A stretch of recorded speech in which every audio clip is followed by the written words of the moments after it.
Olá, estamos começando mais um Nefrocast. Meu nome é Gabriel, sou médico, sou cardiologista. Eu acabo vendo os pacientes da clínica que estão em sessão de hemodiálise e em tratamento da doença renal crônica dialítica. E hoje nós trouxemos um convidado especial, o Dr. Heron, colega cardiologista também. Por favor, Dr. Heron, eu gostaria que o senhor se apresentasse para a gente. Obrigado pelo convite, Gabriel. Eu sou médico cardiologista, sou formado em 1991. Além de cardiologista, eu faço a parte de imagem, tanto de eco, quanto fiz uma formação complementar em radiologia. E hoje nós trabalhamos com pacientes com insuficiência renal também, né? Pacientes cardiológicos que têm insuficiência renal.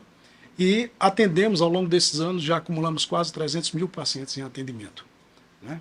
Então é um prazer muito grande estar aqui e poder conversar um pouco com você a respeito desses pacientes, né? A respeito desse perfil, a respeito do nosso dia a dia desses Sim. pacientes. E o paciente renal crônico é um desafio para a gente, né? Como clínicos que acaba conduzindo esses pacientes. Nós sabemos hoje que a doença renal crônica está ficando cada vez mais frequente na população por N fatores, como aumento de obesidade, aumento também da expectativa de vida. E muitas vezes esses pacientes que não estão ainda numa condição de hemodiálise, mas já têm algum grau de doença renal, acaba indo no nosso consultório de cardiologista, até porque no Brasil o cardio acaba sendo o clínico do paciente. Então eu gostaria de perguntar para você o que nós cardiologistas podemos fazer para retardo ou combate da evolução da doença renal crônica. O que nós podemos fazer de melhor nos nossos consultórios? A primeira coisa é a conscientização, né? Esse trabalho que você está fazendo muito bem, por sinal, de levar o conhecimento da população que a doença renal ela existe de fato, né? Eu costumo dizer que no Brasil, o Brasil é um país que tem uma certa vantagem, porque são poucos países que oferecem a medicina preventiva. E o Brasil ela consegue oferecer a medicina preventiva. Muito bem falado por você, um dos principais fatores de risco para a doença renal é a obesidade. E quando nós observamos o gráfico de crescimento da obesidade do Brasil, ele é preocupante. Existe uma estimativa que em 2030, em indivíduos acima de 40 anos, 50% da população seja portadora de sobrepeso e obesidade. E como nós sabemos, a obesidade é um estado inflamatório crônico, né? E os obesos têm uma maior probabilidade de se tornarem hipertensos e portadores de doenças vasculares. E com isso também portadores de doenças renais. Então, aonde começaria a lição de casa? Na conscientização, no check-up mais precoce possível, em convidar aquele paciente que tem história familiar de hipertensão, que tem história familiar de doença arterial coronária, para que ele possa, o quanto antes, fazer o seu check-up, o quanto antes fazer esse acompanhamento e nós alinharmos esse paciente no estilo de vida correto, onde ele possa ter uma proteção renal. O rim, ele é um órgão que não grita, ele não dói, né? Exato, exceto em caso dos cálculos renais, mas assim, sim, ao longo dos anos você vai perdendo a função renal de forma silenciosa muitas vezes. Então, nosso desafio é fazer esse diagnóstico quanto mais precoce possível e tentar entrar num alinhamento, num desenho de vida mais saudável para o paciente. Exato, bem isso que você falou. O estilo de vida está muito associado com as doenças crônicas degenerativas, né? E nós sabemos hoje que as duas principais causas de perda de função renal crônica que acaba levando o paciente à hemodiálise são a diabetes e a hipertensão. Duas doenças bem comuns, bem prevalentes na população. É quase que o nosso feijão com arroz de consultório, não é isso? Então cabe a nós, médicos cardiologistas, que por tradição somos os primeiros a acabar vendo. Às vezes o paciente não vai direto ao nefrologista, às vezes ele nem sabe que ele tem alguma alteração de função renal, que ele já tem alguma perda de proteína na urina, ele acaba vindo com a gente, nós que fazemos esse check-up dele, tá? E o tratamento dessas duas doenças são extremamente importantes. Gostaria que você falasse um pouco da sua experiência no tratamento da hipertensão e do diabetes. O feijão com arroz.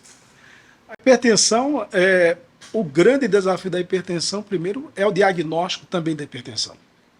E depois, feito o diagnóstico, é a adesão ao tratamento da hipertensão. Hoje, estima-se que em torno de 50% da população acima de 40 anos também seja portadora de hipertensão de uma forma silenciosa. Só para a gente ter uma ideia desse desafio, uma vez que o paciente descobre que é hipertenso, vamos pegar uma população de 100 pacientes, a gente consegue metade fazer o diagnóstico. Daquela metade que eu consigo fazer o diagnóstico, ao final de 6 meses, apenas em torno de 10 a 15% dos pacientes continuam fazendo o tratamento, continuam tomando a medicação. Então, o grande desafio, adesão ao tratamento, mudança de estilo de vida, né? Atividade física. Nós temos uma população que ela é predominantemente sedentária. É verdade. Né? Predominantemente portadora de sobrepeso, portadora de estresse, portadora de doenças relacionadas com sono, como o ronco, que é um dos fatores de risco para hipertensão arterial. Então, são todos esses fatores que a gente precisa trabalhar no sentido de controlar a hipertensão arterial. Mas o primeiro desafio é fazer o diagnóstico. Segundo desafio, mudar estilo de vida. Hoje, se nós formos fazer uma comparação entre o consumo de sódio na alimentação, quanto mais para o sul nós nos deslocarmos, maior o consumo de sódio. No Rio Grande do Sul, o consumo de sódio chega a ser 5 vezes a quantidade recomendada pela Sociedade Brasileira de Cardiologia. E nós sabemos da associação direta entre o consumo de sódio e a hipertensão arterial. Parece ser muito simples a conscientização, mas nós não estamos obtendo êxito no controle do consumo de sódio na alimentação. Então, nós precisamos mapear todos esses fatores de risco, agirmos, fazermos o diagnóstico e conscientizar a população do tratamento correto, da adesão ao tratamento. Exato. E hoje nós estamos tendo o privilégio de contar com algumas medicações, principalmente para tratamento de diabetes, que tem um benefício fantástico, no sentido de prevenção de doença renal. Como, por exemplo, os inibidores de SGLT2, que mostraram grande benefício na perda de função renal nos trabalhos. Então, hoje nós temos mais armamentos técnicos do ponto de vista medicamentoso para tratar melhor esses pacientes. É óbvio que a gente se esbarra no problema da adesão e do diagnóstico. Muitos pacientes nem sabem que tem diabetes. Ou também, às vezes, se esbarra em problemas socioeconômicos que, queira ou não, acaba impactando na saúde. Não dá para a gente negar que problema socioeconômico não impacta na qualidade de saúde. E é extremamente importante para nós, que fazemos às vezes esse primeiro atendimento, ou já dar um direcionamento, uma prescrição, uma orientação adequada, ou se não lhe for permitido, setorizar para algum outro colega, para poder ver melhor esse paciente, às vezes num centro especializado para tal doença que ele tem. O que você acha disso? Acho importantíssimo. Eu faço parte de uma geração que é privilegiada na evolução do desenvolvimento de medicamentos. Quando nós começamos a exercer a medicina, poucas drogas eram usadas para tratamento da hipertensão arterial. Nós tínhamos metildopa, nós tínhamos a presolina, nós tínhamos medicamentos resirpina, que eram medicamentos muito básicos.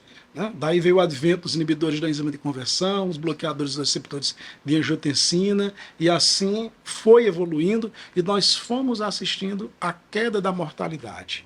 Queda da mortalidade por doença cardiovascular. Nós fomos assistindo também à queda da mortalidade por doença renal.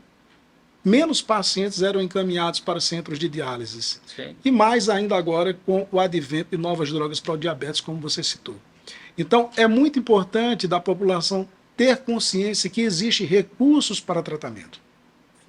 Né? Uma vez feito o diagnóstico da insuficiência renal, nós temos recursos para tratamento. Nós precisamos que o paciente tenha também um papel ativo na procura do médico, na administração da própria saúde. E dos médicos também. Uma coisa que atrapalha bastante o cuidado de saúde é a inércia terapêutica. médicos acostumados a fazer determinada conduta acaba não se renovando, acaba não trazendo novas informações, não agregando conhecimento novo e acaba não mudando a sua rotina de prescrição, evitando, por exemplo, esses remédios com benefício cardiovascular claro. Não é isso? Eu não tenho dúvida alguma. E trabalhos como esse que você está fazendo, de podcasts de conscientização, de levar, facilitar a chegada da informação à população, ela é muito importante. Antigamente, o acesso à informação era difícil.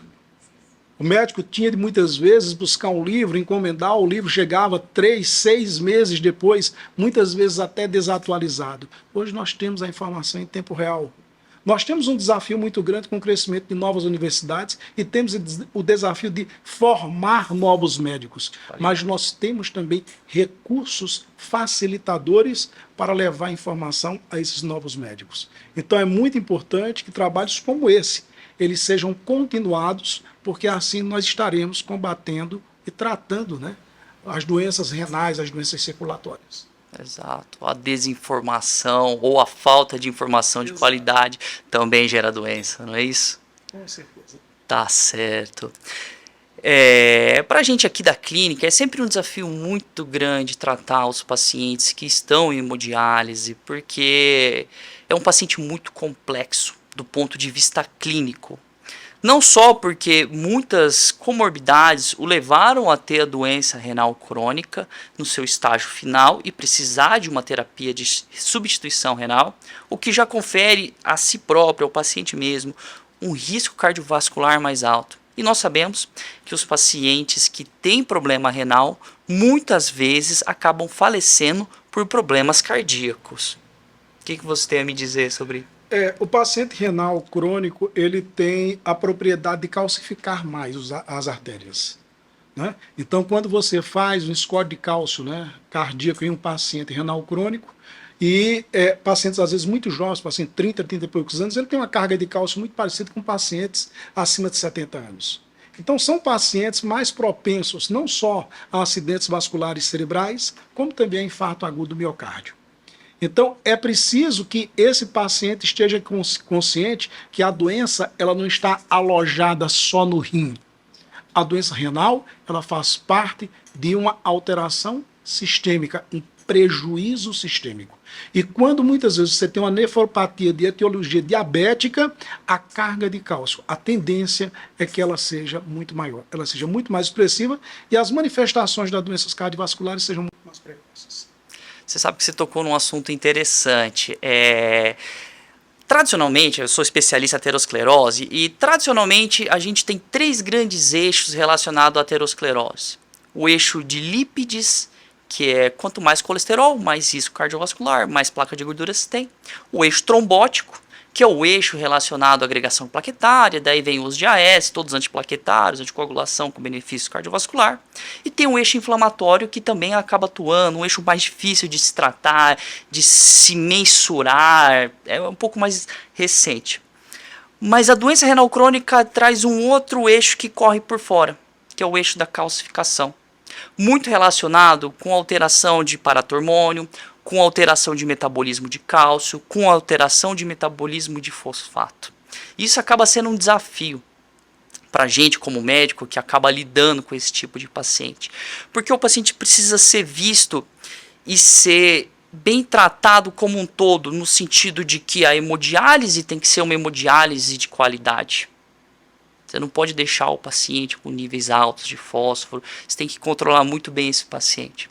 O paciente tem que controlar muito bem os fatores de risco, como hipertensão, diabetes, colesterol, ainda que algumas evidências científicas sejam de certa forma conflitantes ou que muitos pacientes dialíticos tenham sido excluídos de trial.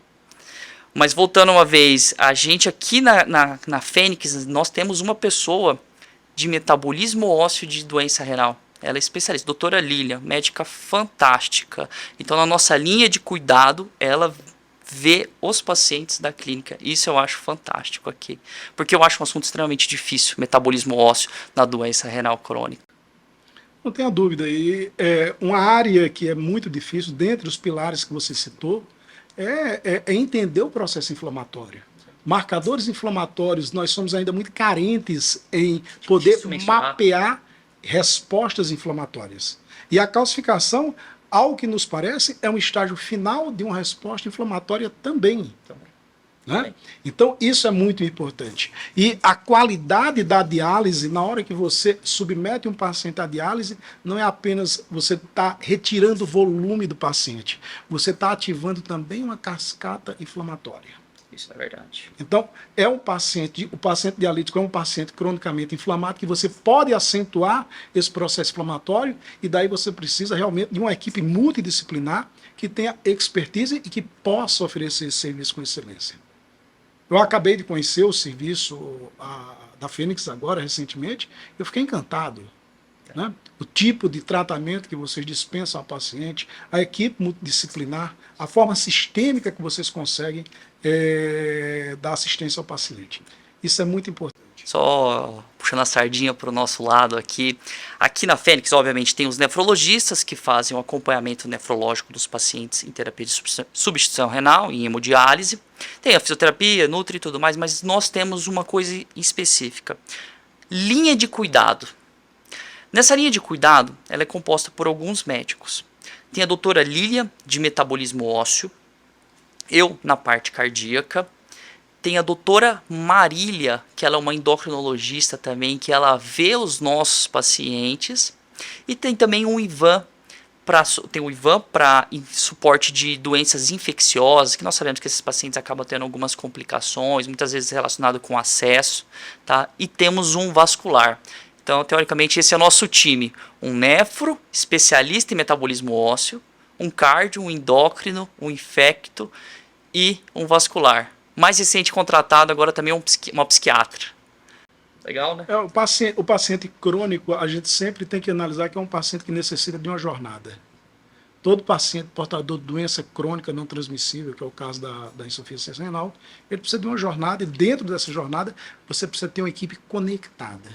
Uma equipe que tenha a mesma excelência de formação, que ela se capilarize do ponto de vista de conhecimentos, para transformar isso em benefício para o paciente. Eu acho que é isso que vocês estão oferecendo aqui. Isso é uma coisa muito importante e que vai, logicamente, impactar não só em aumento da sobrevida do paciente, mas melhora também na qualidade de vida. Você sabe que muitos centros de diálise que nós encaminhamos, nós temos alguns problemas que o tipo de diálise, o protocolo escolhido de diálise, muitas vezes pode levar a remodelamentos cardíacos, hipertrofias excêntricas, que muitas vezes você tem dificuldade em reverter essas hipertrofias. Sim. Elas são determinantes de presença de arritmias. Imagina se o paciente renal crônico, ele remodela átrio, evolui para a fibrilação atrial e você é obrigado a anticoagular o paciente renal crônico. Você vê a quantidade de problemas que você pode agregar com a falta de assistência.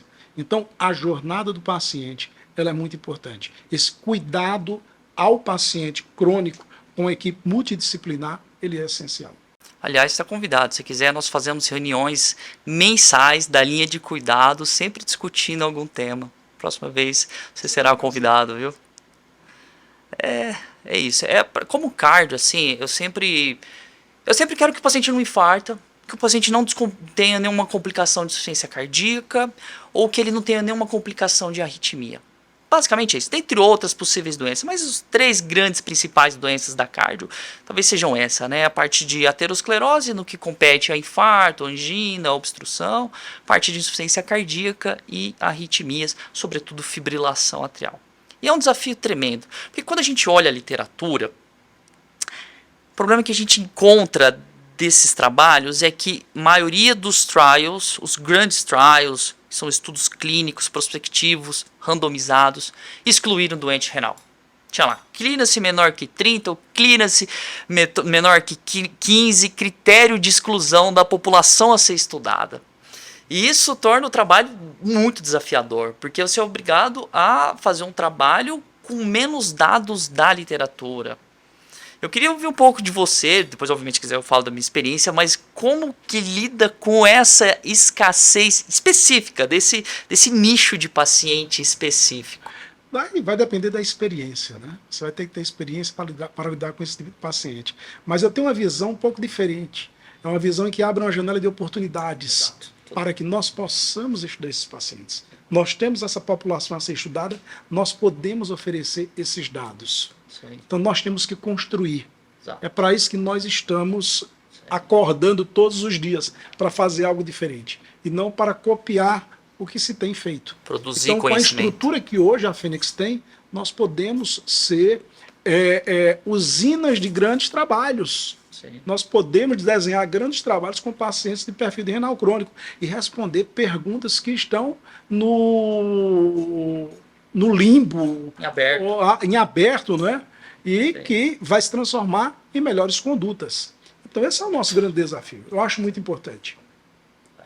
E aqui nós temos uma gama de pacientes, quantidade razoável, porque se for olhar os trabalhos específicos da parte de doença cardíaca com doente renal crônico dialítico, com algum objetivo de se avaliar alguma intervenção cardíaca, o N não é tão grande, entendeu, desses pacientes. Entendeu? Diferente dos trials da cardiologia, que aí são milhares de pessoas, não são, entendeu? Então talvez nós tenhamos esse potencial aí de conseguir produzir conhecimento e não só reproduzir, né? Eu acho que esse é uma grande lance que nós médicos precisamos ficar um pouco mais atentos em parar de reproduzir conhecimentos e produzir conhecimento. Sermos criativos. Responder exato. Perguntas que ainda não foram e tem perguntas respondidas, né? Eu acho que esse é o grande desafio e eu tenho certeza absoluta que com o passar dos anos nós vamos preencher essas lacunas. Iremos. E surgirão outras. Porque a ciência é assim. A medicina, na verdade, eu brinco que a medicina ela é a ciência de verdades transitórias. É verdade. Né? A gente sempre está revendo aquelas verdades, né? O que para nós médicos era uma verdade há 10 anos atrás, hoje a conduta mudou totalmente. Né? E isso é o bacana da medicina. Né? A medicina ela sempre está sendo revisitada na tentativa de melhorar. E estamos melhorando porque nós estamos assistindo o aumento da sobrevida da população, o aumento a melhora da qualidade de vida. O nosso grande desafio hoje no Brasil é criar postos de trabalho, criar razões para pacientes septagenários, octogenários, se manterem ativos. Então, isso é resultado de um trabalho que foi feito lá atrás. A modificação da década de 80, a instituição das unidades de terapia intensiva, a invenção das endopróteses, tudo isso teve um impacto muito grande. Os adventos das estatinas, as agregações plaquetárias, os antiagregantes plaquetários. Então, tudo isso, todo esse conhecimento foi se traduzindo em aumento de sobrevida, em melhora da qualidade de vida. Né? E nós não sabemos, daqui a 20 anos, como vai estar a expectativa de vida do brasileiro. Hoje está em torno de 80, 81 anos. Certamente, em 2030, nós vamos estar ali perto dos 90 e alguma coisa. Isso é resultado desse trabalho que está sendo feito. Será uma vitória, não só para a cardiologia, mas para toda a medicina, somente medicina preventiva, né? Uma área que às vezes fala-se muito, mas valoriza-se pouco. Eu acho que é isso. Eu acho que o importante é a gente levar. Nós começamos falando de estilo de vida. Sim. Né? Começamos falando de alimentação, começamos falando de sedentarismo, não falamos de tabagismo, né? Que é um grande vilão, né? Para perda de função renal, para comprometimento de função vascular. Então, a mensagem que a gente tem que deixar à população é essa mudança de estilo de vida, é o combate à obesidade, é o diagnóstico precoce da hipertensão arterial, é o diagnóstico precoce da disfunção renal, é o diagnóstico precoce das dislipidemias, né? De todos esses fatores de risco que juntos eles colaboram para a doença cardiovascular e doença renal. Então essa informação é a informação de que o consumo excessivo de sal, muitas vezes escondidos em produtos industrializados, eles podem também levar o paciente à hipertensão, a infarto, a AVC, a doença renal. Perfeito, você resumiu tudo de uma forma brilhante, né? O básico bem feito ainda é insuperável.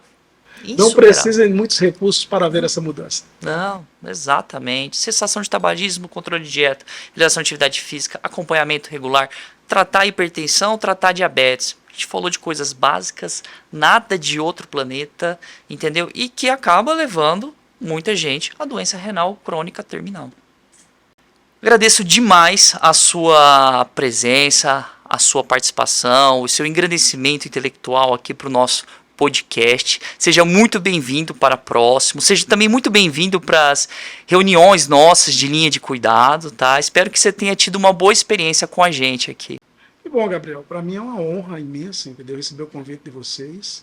E eu estarei sempre à disposição e confesso que eu estou muito orgulhoso em tudo que eu vi aqui, em tudo que eu assisti aqui na Fênix, certo? Que tudo isso traduz naquilo que é meu propósito maior, que é acordar todo dia para dar qualidade de vida e expectativa de vida. Se ao possível, paciente. quantidade de vida, mas qualidade de vida é Muito uma premissa. Não, Muito boa. obrigado. Que agradeço. Obrigado mesmo.